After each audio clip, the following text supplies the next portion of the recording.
Iya. Halo, selamat siang Pak Ami. Iya. Dengan Selamat siapa siang. ini? Iya Pak Ami. Saya perkenalkan, nama saya Dimas dari Bang Pak. Ada apa Mas Boleh Dimas? minta waktunya 2 menit sebentar aja Pak. Saya ada kabar gembira buat Pak Ami 2 nih. menit ya? Iya, monggo.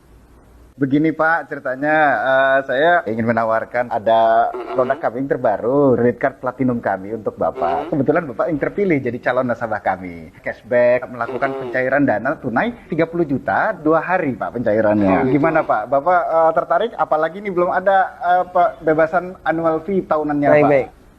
Sebelumnya saya boleh tanya dulu ya? Boleh Pak? Nggak masalah ya? Baik. Mas Dimas Muslim? Saya, iya Pak, betul Pak. Muslim ya? Alhamdulillah ya. Kita sama-sama Muslim. Iya Pak. Mas Dimas pernah dengar nggak tentang riba? Iya, pernah dengar. Pernah dengar ya? Iya, Pernah kebayang bahaya riba nggak? bahaya riba, iya tahu Pak. Mungkin pernah dengar hadisnya atau ayat Qur'annya? Pak, Pernah. tapi Pak, tapi bagaimana? Masih tertarik Pak dengan kartu kredit platinum kami Pak? Nanti kita lanjutkan. Saya boleh cerita dulu?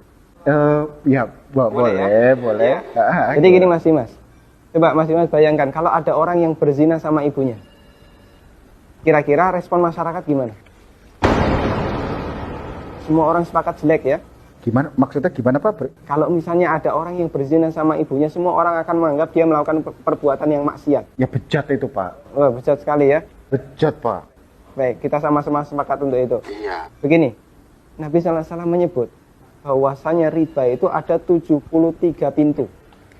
Pintu yang paling ringan, kata Nabi SAW, dosa riba itu seperti berzina sama ibunya, Mas. Itu nilai dosa riba yang paling ringan. Coba kalau Anda tadi tawarkan 30 juta, itu berapa nilai ribanya? Ya, tapi kan... Saya lanjutkan boleh? Ya. Ya, kita lanjutkan dulu ya. Iya. Saya sebutkan, ini ada beberapa fase kehidupan manusia. Orang yang makan riba semuanya mendapatkan azab dari Allah. Pertama, ketika di dunia, orang yang makan riba itu ditantang perang oleh Allah. Coba Mas bayangkan.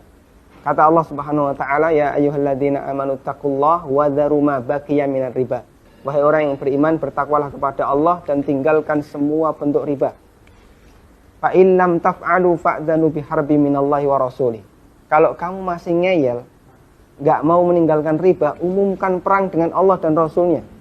Coba, kalau kita ditantang perang oleh Allah dan Rasulnya, kira-kira ada enggak peluang untuk menang? Enggak ada ya? Ampun Pak. Ini yang pertama.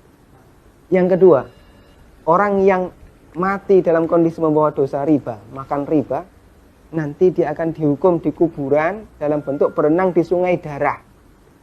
Masya Allah, berenang di sungai darah. Kata Nabi SAW, beliau pernah menceritakan mimpinya, dan mimpi beliau itu wahyu. Nabi SAW pernah melihat ada orang yang berenang di sungai darah, kemudian di tepi sungai ada orang yang membawa batu. Setiap orang ini berenang menepi, dilempari batu ke mulutnya, kemudian balik ke tengah. Ini yang kedua. Di alam kubur, dia mendapatkan adab berupa berenang di sungai darah. Yang ketiga. Masih ada yang ketiga Pak? Ya, siap mendengar, masih sanggup mendengarkan? Iya Pak. Iya, tapi saya lanjutkan ya. Iya Pak. Yang ketiga, ketika orang ini dibangkitkan oleh Allah dari alam kubur, dia dibangkitkan dalam kondisi sempoyongan, Mas. Allah Subhanahu wa taala bercerita, alladzina ya'kuluna riba la yaqumuna illa kama yaqumul ladzi yatakhabbathu syaitan minal mas. Orang yang makan riba, mereka akan dibangkitkan pada hari kiamat dalam kondisi sempoyongan seperti orang yang kerasukan. Iya Pak. Artinya yang lain berjalan normal, dia sendiri sempoyongan. Menyakitkan. Kemudian yang keempat, tadi sebelum hisab ya, ketika dia dibangkitkan sebelum hisab, dia sudah disiksa. Yang keempat, setelah dihisab, orang yang makan riba itu kan makan harta haram ya. Iya Pak. Makan harta haram, Pak. kita sepakat itu. Kalau kemudian daging kita tumbuh dari sesuatu yang haram, berhak nggak dapat surga?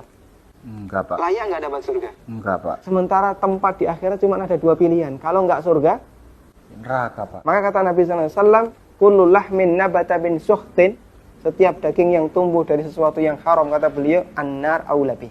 Iya Pak. Neraka lebih layak baginya. Coba Mas Dimas bisa perhatikan, dalam 4 fase kehidupan orang yang makan riba itu semuanya sengsara. Ketika masih hidup di dunia, dia ditantang perang oleh Allah. Ketika mati, dia berenang di sungai darah. Iya Pak. ketika dibangkitkan dalam kondisi sempoyongan, setelah hisab dia ditempatkan di neraka. Iya, Pak. Masya Allah. Masih ada tawaran yang lain? Ampun, Pak. Masih dilanjutkan? Ampun, Pak. Mas Dimas bisa renungkan Iya, Pak. beberapa poin yang tadi saya sampaikan. Iya, Pak. Nanti kalau misalnya ada sesuatu yang belum jelas, tidak masalah, hubungi saya lagi. Iya, Pak. Kita akan lanjutkan diskusi tentang riba. Iya, Pak. Bisa? Bisa, Pak. Ya, terima kasih ya. Assalamualaikum. Waalaikumsalam.